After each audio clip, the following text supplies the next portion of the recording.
There is a pattern that feels almost cruel. Every time something good begins, you find a way to damage it. Not intentionally, not consciously, but consistently. Part 38 is about self-sabotage, not as stupidity, not as weakness, but as protection disguised as destruction. At first, it doesn't look obvious. You start a healthy relationship, and suddenly you become distant.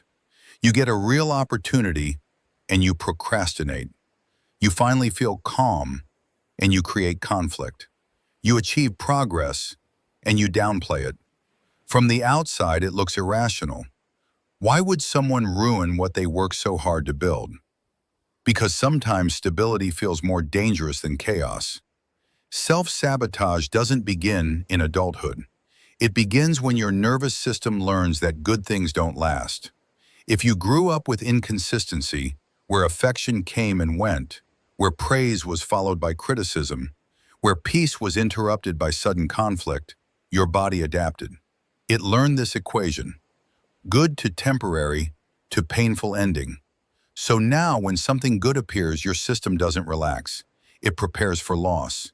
And preparation sometimes looks like destruction, because if you end it first, you stay in control. Part 38 goes deeper. Self-sabotage is often preemptive self-protection. If I ruin it, I won't be blindsided. If I push them away, they won't leave me. If I don't try fully, I won't fail fully. If I expect disappointment, I won't be shocked. This is not laziness, it's fear. Fear of vulnerability, fear of exposure, fear of attachment, fear of losing something you finally care about. And when you care deeply, risk increases. So your system reduces risk by reducing investment. Part 38 uncovers something painful. You may not believe you deserve good things, not consciously, but somewhere inside there is a belief. This won't stay.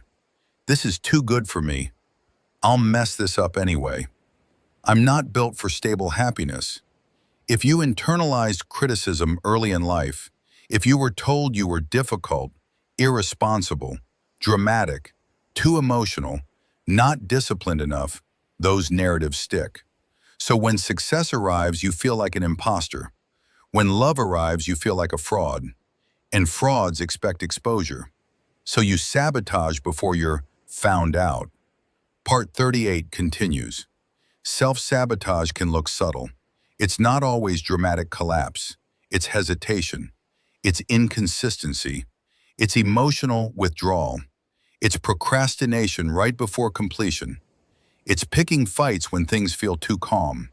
You create friction because friction feels familiar.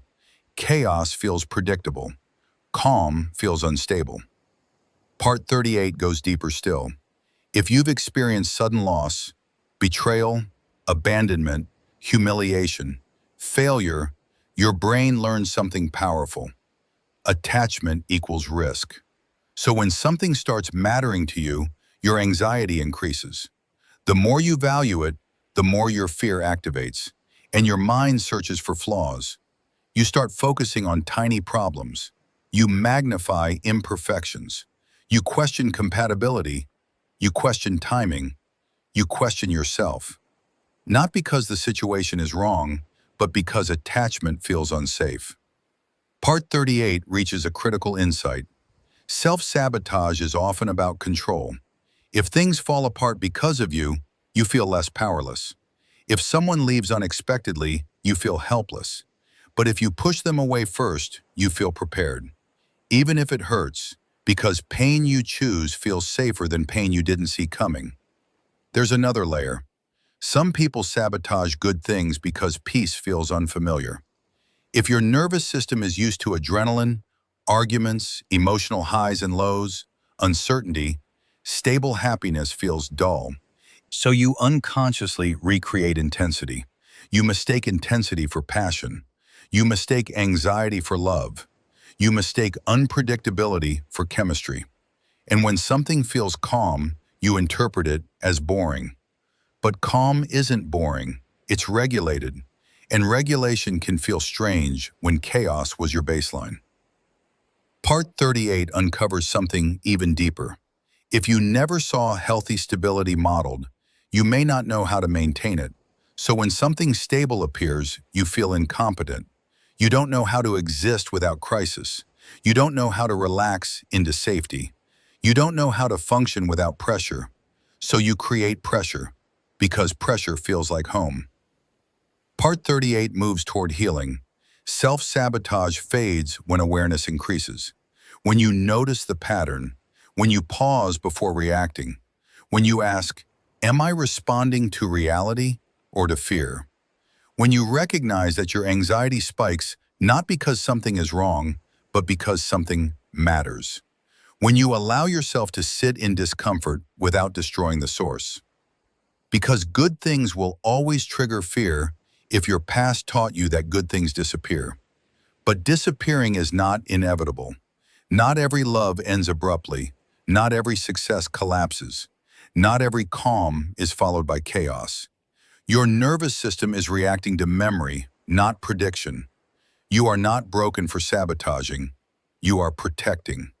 But protection that once saved you may now be limiting you. Healing doesn't mean eliminating fear. It means acting despite it. It means allowing good things to stay long enough to prove they are safe. It means tolerating vulnerability without retreating. It means resisting the urge to create problems when things feel calm. Part 38 ends with this. You don't destroy good things because you hate yourself. You destroy them because you're afraid to lose them. But loss is not guaranteed. And sometimes the most courageous thing you can do is nothing. Don't withdraw. Don't sabotage. Don't test. Don't create distance. Just stay. Let the good thing breathe.